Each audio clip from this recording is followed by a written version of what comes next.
차에 사람이 없어졌다면서. 보험금 노려가지고 뭐 이리 뺐던가. 도망갈 이유도 없는 기고 어디 도망가가 있겠습니까?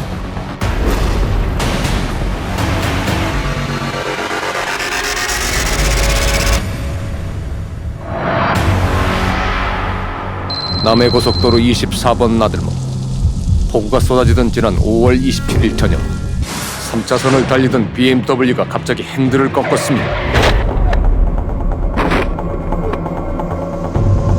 차는 가드레일을 충돌하고 멈췄습니다. 바로 핸들이 바로 우측으로 꺾였어요. 땡긴 것처럼 내가 그 핸들을 꺾이더니.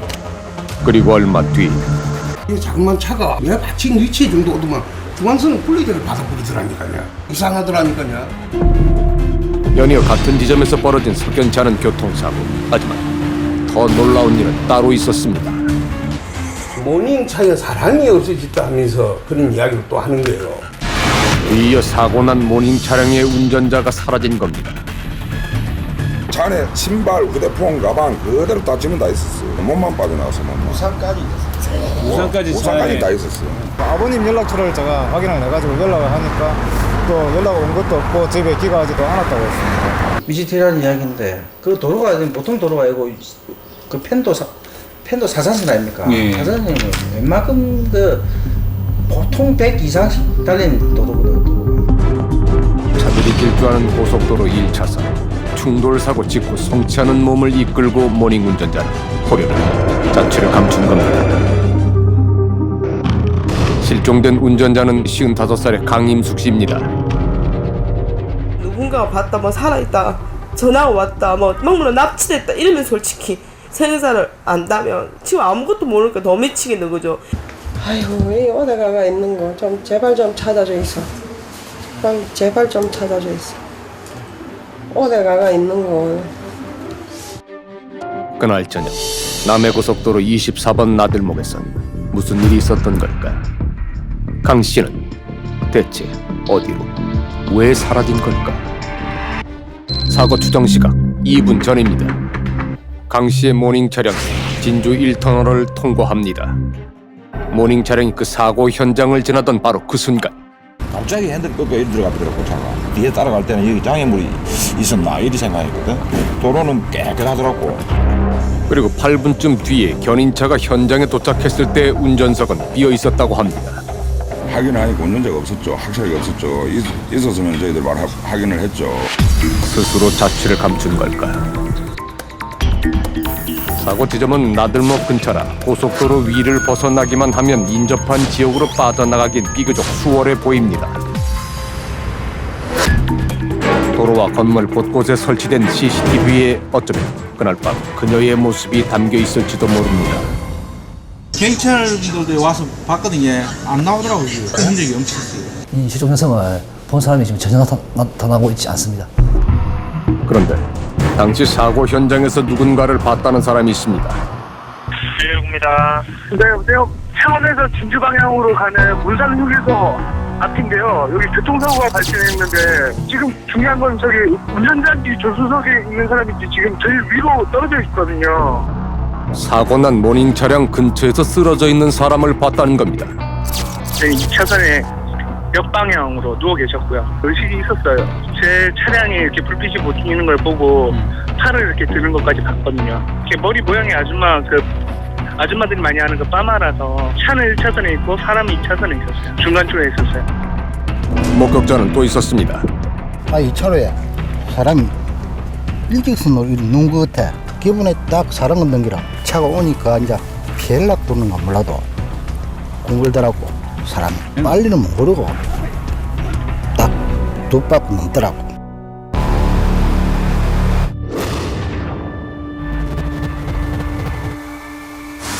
그런 상태라면 차 밖으로도 겨우 탈출했을지 모릅니다. 그리고 살기 위해 필사적으로 몸을 보호하고 구조를 요청했던 건지도 모릅니다. 그렇다면 그녀는 어디로 사라진 걸까? 수색되는 모든 가능성을 고려해서 실종자의 흔적을 찾아 나섰습니다. 아쉽게도 성과는 없었습니다. 한 남자가 제작진에게 연락을 해왔습니다. 문산 휴게소 방향에서 이제 그 쌍라이트 굉장히 일반 차가 아니었던 것 같아요. 확실한 건 이제 한 대는 확실히 역주행하면서 이렇게 불빛이 강렬했다는 거예요.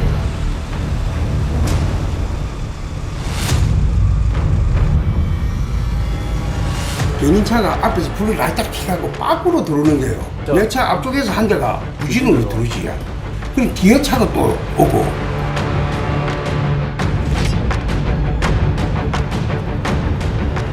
정면서가 있더라고요. 앞을 다 정확하게 보고 있더라고요. 그거는 이미 우리가 가기 전에 차는 벌써 돌렸어요. 견인차 위치가 최초 현장에 도착했을 때와 방향이 달랐다는 겁니다. 혹시 차를 돌리는 과정에서 바닥에 쓰러져 있던 강 씨를 친 건 아닐까? 이리 갔다가 저까지 갔다가 이러고 바로 됐지. 여기 한 3, 4천 정도 돌면서 진짜 황당하고 발거나 하면 뭐 울쿵 일 차가 느낌이 있어야 되는데 느낌도 못 느끼겠네. 그랬던가 하면 뭐 시자가 있어야지. 뭐 혈흔이 피 자국이 있던가 뭐 옷이 있던가 뭐가 있던가 있어야 되는데 없는데 뭐 이게.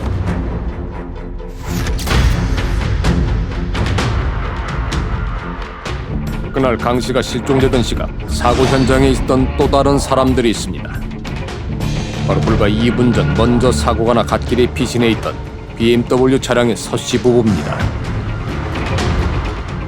갑자기 뭔가 허연 게 팡 터지는 거야, 내 얼굴로.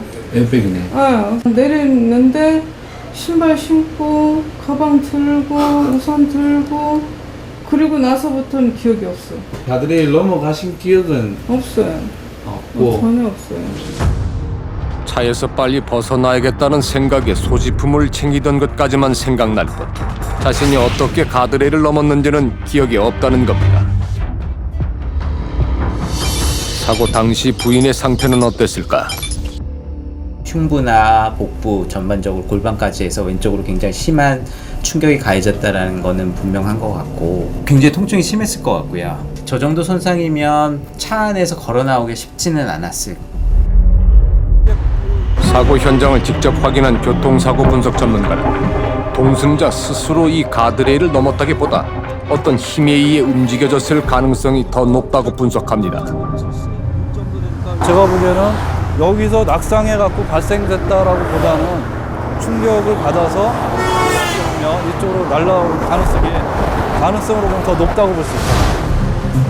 어쩌면 사고 충격으로 정신이 혼미해진 부인이 차 밖으로 나와 방향을 잃고 헤매다 달려오는 모닝에 치였을지 모른다는 겁니다.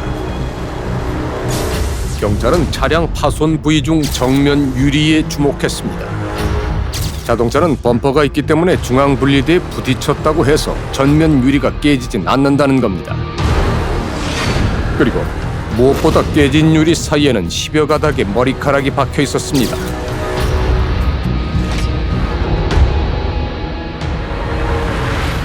부모님한테 받쳐갖고 내가 가드레일 뒤로 넘어갈 정도 같으면은 이렇게 반대지. 그쵸. 내 차를 넘어서 갔다 보면 죽었지. 그게 시체가 완전히 뭐 전부 골절돼갖고 죽지. 그게 살아있겠습니까?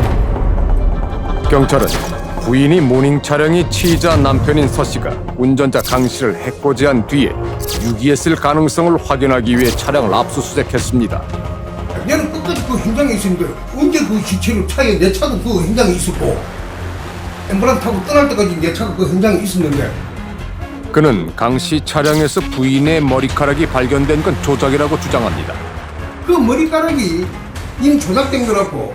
그 누가 조작을 했을까요? 만약에 조작을 했다면. 그러니까 기사들이든지 우리 집사람 그것을 들고 들면서 그 사람들 들었으니까. 자신과 함께 있던 견인 기사들이 아내의 머리카락을 가져갔고 뭔가를 감추기 위해 증거를 조작했을 거라고 주장합니다. 하지만 견인차 기사들의 생각은 좀 달랐습니다.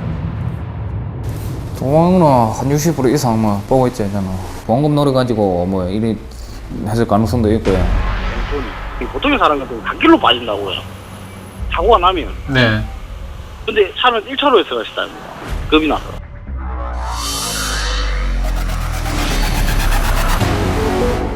사람들은 그냥 우리 뭐 단순히 도망간 거다 이렇게 생각할 뿐이란 말이에요. 우리는 아닌데 너무 억울하고. 범인이 없고서야 이런 사건이 벌어날 수는 없잖아요, 솔직히. 한바탕 폭우가 휩쓸고 간 남해고속도로 24번 나들목. 그날 밤 그 길 위에서 침묵하는 진실은 과연 뭘까?